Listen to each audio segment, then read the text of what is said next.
Hey guys, TKC here, TheKaijudoChannel, and I'm here with a really cool video. I'm going to be doing a video right now to talk about a lot of the confusing rulings in Kaijudo. I feel like this hasn't been discussed too much on YouTube, and there are a lot of rulings that are still very kind of unknown to a lot of the players who play Kaijudo, because they simply don't check online, or Wizards hasn't really provided the ruling yet, or it's just very hard to find the ruling. So I'm going to go ahead and nail out a lot of rulings right now to hopefully clear up some confusion about a lot of different things that even I was confused about. So I'm going to go ahead and whip out the rule foo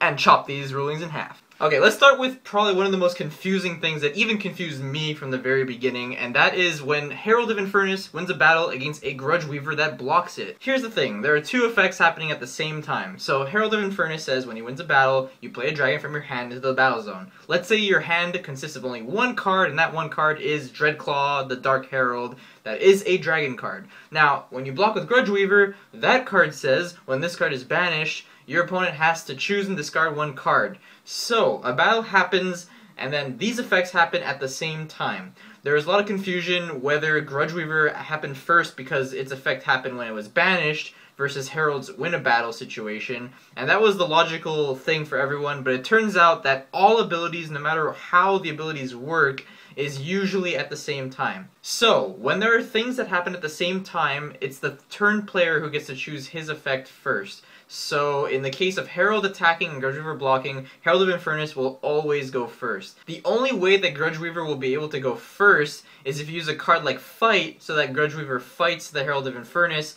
banishes itself, and then Grudge Weaver's effect applies first, because it's your turn. So that solves the Grudge Weaver versus Herald problem, but that doesn't solve the Slayers versus Herald problem. Now the thing with Slayers is that, you know, they lose a battle and then they banish the other creature, but that does not stop the opposing creature from winning their battle. So let's say you attack with your Skullcutter into a tapped Herald of Infernus. Well, your Skullcutter loses, the Herald wins, and then at the end of the day, they're both going to get banished, but Herald still won the battle. So no matter what, even if Herald is in the discard pile before its effect goes off, Herald will still work. So that brings me to another cool ruling, and that is when you have multiple abilities on your side of the field that happen at the same time. The best example would be having a Nyx on the field and playing Andromeda of the Citadel. So when you do this, Nyx activates because you played a dragon, you're going to draw a card, and then Andromeda activates because you have to put the top two cards of your shields. So what happens first? Do you draw a card first and then put two shields, or the other way?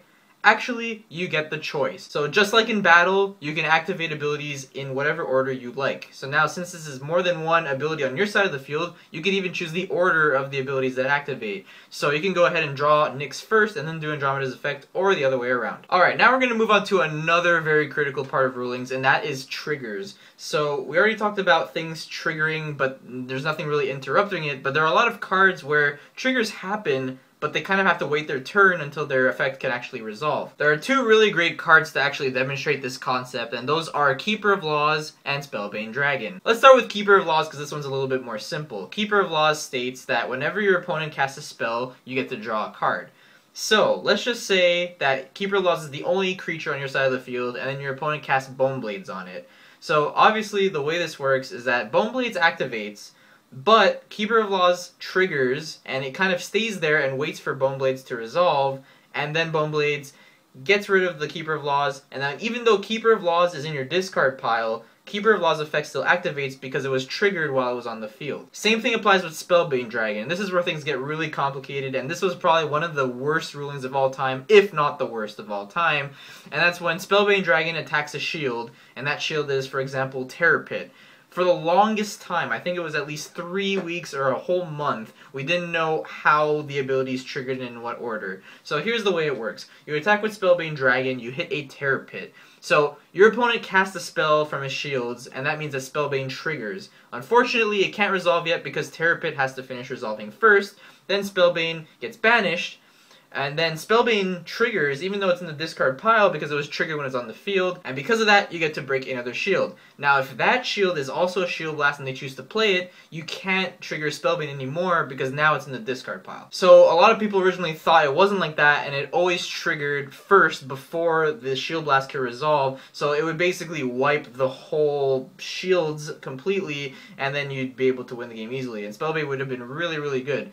However, triggers are very different. Triggers have to happen on the field unless the card says otherwise, because the card text always wins over the game's rules. Alright, speaking of Keeper Laws, here's a very interesting ruling, and that's when you have Keeper of Laws on the field and another creature on the field, and then your opponent casts Piercing Judgment. Now, Keeper of Laws also states that it cannot be targeted when you have another creature on the battle zone. Now, if you use Piercing Judgment, the way it works is it has two parts of the card. The first part is you get to bounce one creature into your opponent's hand, while the other one is you get to tap a creature of your choice. So, since they're in two sentences, you kind of have to go one by one. Just like trigger chains, you have to resolve everything one by one, and you have to do as much as you possibly can on the card. So here's the order of events. Your opponent casts Piercing Judgment, Keeper of Laws triggers while it's on the field, then it bounces the other creature back to your hand, and then since Keeper of Laws is now the only creature on the field, Piercing Judgment can still tap that Keeper of Laws, and then Piercing Judgment resolves, and Keeper of Laws draws you a card. Alright, next, we got Lyra. Lyra the Blazing Sun has also been causing a lot of controversies. A couple KMCs actually ruled it wrong for the whole KMC, and that's really, really bad. So let's go and talk about Lyra right now. Lyra versus evolution creatures. Lyra the Blazing Sun enters the battlefield, targets a creature, that card gets tapped, and then it cannot untap on your opponent's next untap phase. So let's say you play Lyra, you tap a Squeaky, a Scarred Orbital of Gloom Hollow. Then it's their turn, they have Hydra Medusa in their hand. If they evolve Hydra Medusa on that tapped Squeaky, it has to enter the battle zone tapped, because it's impossible for you to have a tapped creature under an evolution creature that's untapped. It doesn't look right, and it doesn't make any sense. It has to match the tapped state of the card under it, or else it just really wouldn't make any sense. So yes, while it is a new creature, what happens is it removes every card text on the card under it, but the problem is it still keeps the tapped state of the creature you're evolving from. Another really fun Lyra ruling that a lot of people don't know either is if you can tap an already tapped creature. In Kaijudo, you have to do as much of the card as possible. There's no such thing as if you can't do the first effect, you can't do the second effect. The best example of that would be Spark Cage. Spark Cage says that you tap a target enemy creature and then you draw a card. Now, if your opponent doesn't have any creatures on their side of the field, well, you just simply skip that effect, move on to the next effect, and then you draw a card because you can draw a card. So the same thing happens with Lyra. You play Lyra, you tap a target enemy creature, but you can't tap anything because, well, it's already tapped.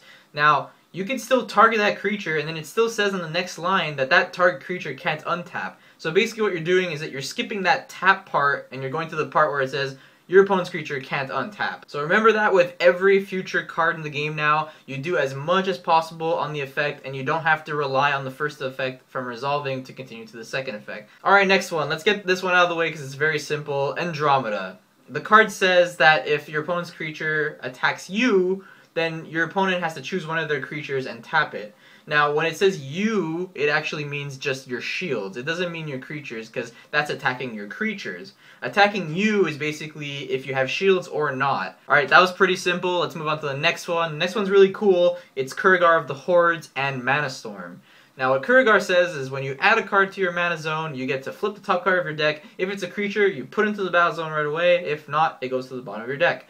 Now, if you play a card called Mana Storm, that card adds 2 cards into your mana zone. But people are kind of wondering, okay, it triggers when you put the card in your mana, but you're playing 2 cards, and does that mean it triggers twice, or does it trigger once because it's only 1 card? And the answer to that is actually really cool. You actually take the top 2 cards of your deck and you do it one by one. The thing with Kurragar is that it doesn't trigger card by card. It triggers by how many cards you're putting into your mana zone regardless of how many cards are doing it. That's probably one of my favorite rulings. I wasn't really expecting that too much, but that's super awesome that you get to use the effect twice, or basically once for every time you put something in mana regardless of how it's happening. Alright, another kind of funny one that happens quite often, this is actually dates back to the Rise meta, back with Hovercraft Glurgle, and the community was trying to think of a lot of really cool combos with Hovercraft, but a lot of them did not work. Now we have a new card called Gregoria's Fortress from Clash of the Duel Masters that does something very similar and relies on your creatures to be banished. So let's say, for example, you have a weensy little Manapod Beetle, and you have Gregoria's Fortress, and then you decide to run your Manapod Beetle into a tapped Lyra the Blazing Sun. Now what Manapod Beetle says is if this card would be banished, put it into your mana zone instead. And Gregoria's Fortress says when one of your creatures would be banished, your opponent has to choose one of their creatures and banish it as well.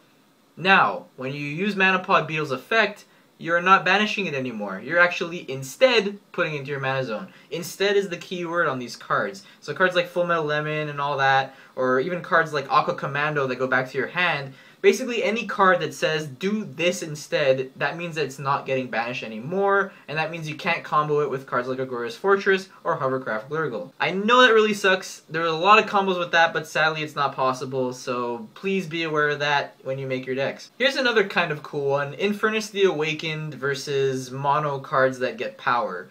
So let's say you have an Infernus the Awakened on the field, which says that your opponent cannot play any 4,000 power or less cards onto the battle zone. Now, your opponent has a Reef Gladiator and all their cards are water. That means that when you play it into the battle zone, it will get 3,000 power and it will increase from 3,000 to 6,000. However, Infernus the Awakened says you can't play 4,000 or less. So in your hand, that Reef Gladiator actually still has 3,000 power. Just because you have all water cards in your mana doesn't mean that it has that 6,000 power in your hand. It only gets that power once it successfully hits the field. So that means that Infernus the Awakened prevents those power-up cards from actually happening.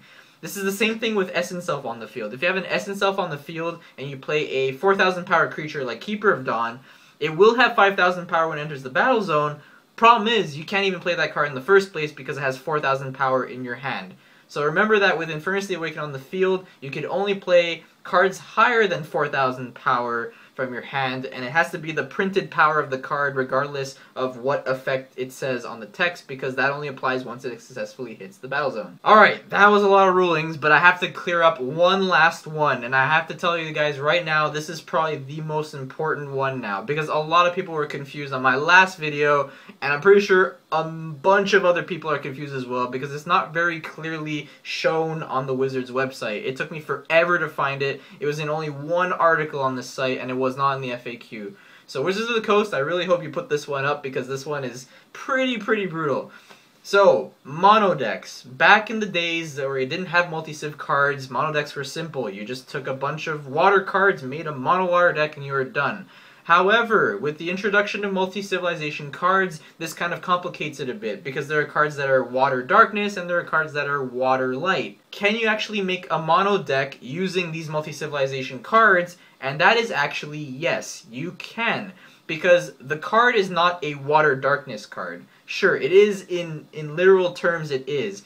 But the card provides both water and darkness mana. It's not water darkness mana. It's not like one providing water darkness mana thing. It is a card that can provide either water or darkness mana. So in that sense, the card is both a water card and a darkness card. So when you sleeve up your cards and you make a deck, put this into consideration, because cards such as like Orion Radiant Fury, for example, you flip the top 3 cards of your deck and any light creatures you show that are not evolutions get put into the battle zone. So if you get a water light creature like Aqua Strider, you can still play that into the battle zone because it is part light. It is still a light card. Now in my last video I made a completely mono water deck, and I decided to kind of purposely avoid the multi-civilization cards, and I do understand that that was kind of misleading, because a lot of people thought, well, if you do it like this, that means you can't use the multi-civilization cards, and I'm very sorry for that. Now, if I were to change that deck to add multi-civilization cards, I would be putting 3 playsets of Water Darkness cards. Gorby from Earth Power's channel actually suggested that to me, so go ahead and check that comment on the video for fixes. I would probably do exactly what he suggested. Cards such as Featherfin Stalker, Freakish Test Subject, and Grip of Despair fit very well in my deck, and I would highly recommend using all 3 of those as a playset. So yeah, once again, I'm very sorry for not clearing that ruling up in my deck profile, but hopefully if you watch this video till the very end, now you know that. And hopefully Wizards of the Coast actually updates their FAQ to kind of really show that this ruling actually works, and so that people are not confused and have to dig through like the whole site just to find one buried article on the site that says that you could do it. Alright guys, I do realize that was a really long video, but I really wanted to get this off my chest. I really wanted to get this out to the community, that there are a lot of rulings that a lot of people don't know. Even myself sometimes, I don't know a lot of these rulings.